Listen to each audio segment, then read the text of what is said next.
Good morning. Thank you all for being here today. This week, House Republicans are commemorating National Police Week to honor our men and women in blue, as well as their families who sacrifice so much for our communities across America. Every single day, our brave law enforcement heroes put their lives on the line to ensure law and order across the country. But under Joe Biden and far-left failed leadership, the safety of America's law enforcement has been sacrificed for the sake of the Democrats' pro-criminal agenda.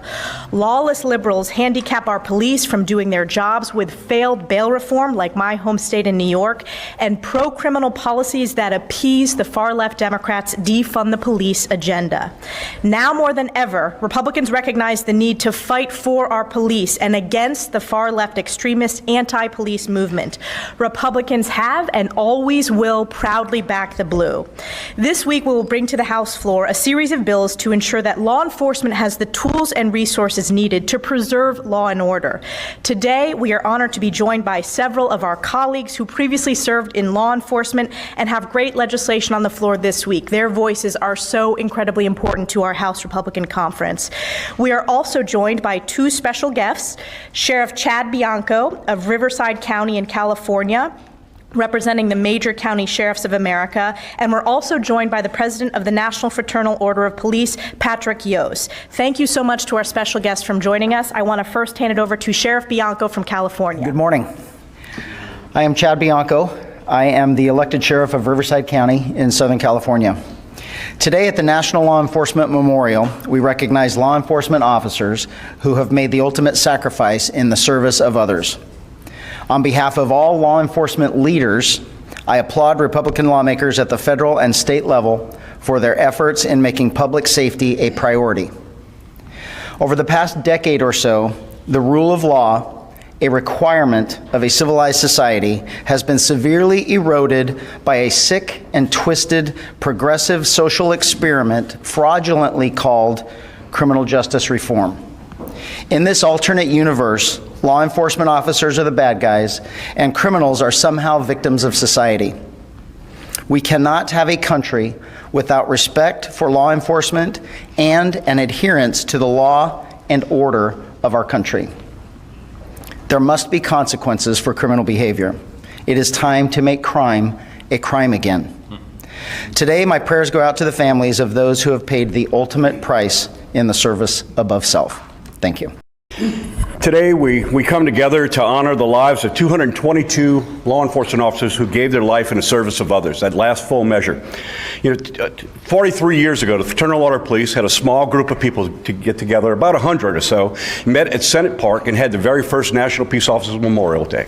Today, we're going to have tens of thousands recognizing the sacrifice of our fallen and their families in the struggles that we all endure. When we go about our daily lives, we're going to get up in the morning, we're going to feed our kids, send them off to work. We're going to do the things that we do as Americans. The next day, we're going to do it all again. And we often take this cycle of life for granted. But let me tell you the reality of it. It's bought and paid for by a whole lot of men and women who suit up and show up every day in communities across this country and make a difference in the lives of those they serve. Some 24,067 engraved on a granite wall, on a marble wall, not very far from here. Now, when you look at that wall and you say, that's a lot of numbers, I think it really brings home to you the sacrifice of so many people. So many people, the name, just one name after another.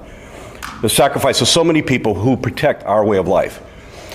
But really what it is, every name has a face. It has a story, it has a memory, it has a family that has been left behind.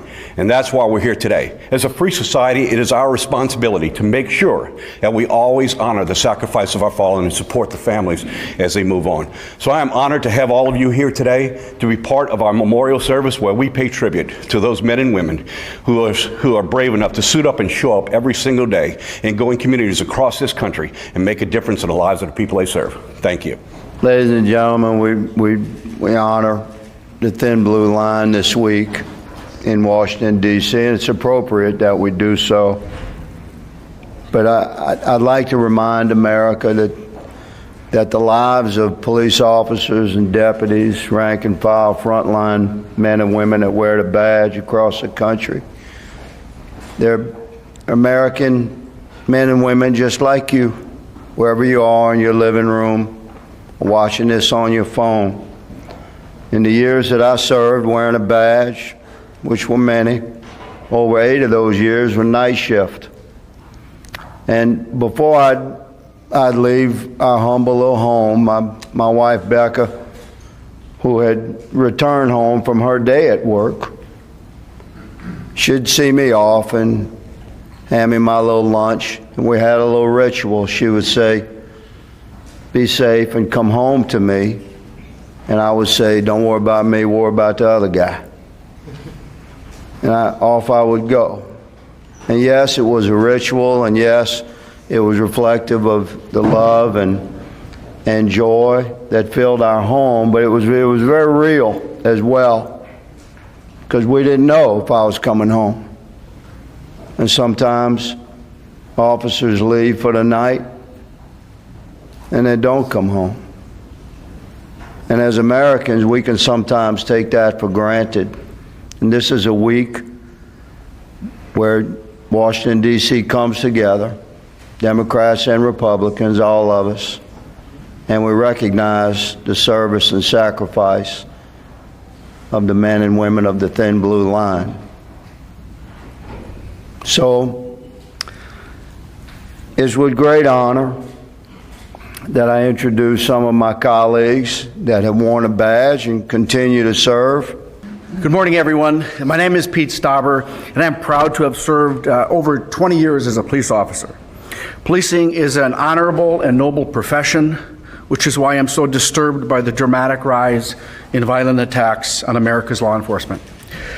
2023 was the worst year on record, as 378 police officers were shot in the line of duty. Make no mistake, this uptick in violence is the direct result of the radical Democrats' soft on crime policies and the defund the police movement. With attacks on our law enforcement at an all-time high, it is no wonder that so many cities across this nation are now experiencing a crime crisis. More and more officers are retiring early, and police departments are having a difficult time recruiting. Recruitment, retention, and morale are at an all-time low. Fortunately, there are still amazing officers who continue to preserve the thin blue line between citizens and criminals. I am proud to know and to have worked with many of them. These men and women show up for us every day, and now it is our turn to show up for them. That's why I'm proud that this National Police Week, the House will consider my resolution to condemn the anti-police sentiment that has resulted in increased violence against our law enforcement community, and to acknowledge the impact this institution has on the safety of officers who are on the job. I believe the best way we can honor those who made the ultimate sacrifice is by showing our unwavering support for the heroes who are still doing this dangerous and much needed job.